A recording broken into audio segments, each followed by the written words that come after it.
Откако вчера думата го одобри припојувањето на украинските региони кон Русија, денеска и Советот на Федерацијата, односно Горниот дом на Рускиот парламент, го стори истото со акламација. Додека припојувањето на Луганскиот, Донецкиот, Запорошкиот и на Херсонскиот регион кон Русија го поминува институционалниот филтер, на терен состојбата е сосема поинаква. На улиците на неодамна ослободениот Лиман во Донец се собираат тела на загинатите руски и украински војници, откако руската војска најави повлекување. Ослободувањето им донесе утеха на преживеаните, кои веќе неколку дена живеат без експлозии. Таму се уште нема вода, струја или газ, се готви на оган и се спие во подрумите. Я в зале стояла где-то метров 5, не больше, вот это.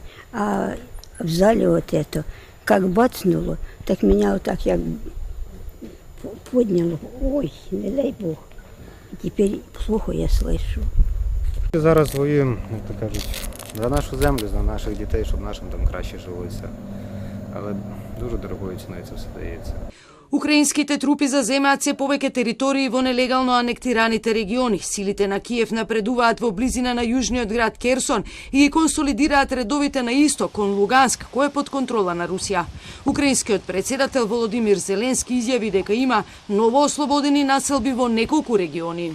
Сьогодні продовжився наступальний рух нашої армії, усіх наших захисників, є нові звільнені населені пункти в кількох областях. Тривають жорсткі бойові дії на багатьох ділянках фронту. Лидерите на повеќе од 40 земји ќе се соберат во четврток и в петок неделава во Прага, Чешка, насами за зајакнување на безбедноста и економскиот просперитет на целиот континент. Една од главните теми на форумот – забрзан влез на Украина во Европската унија.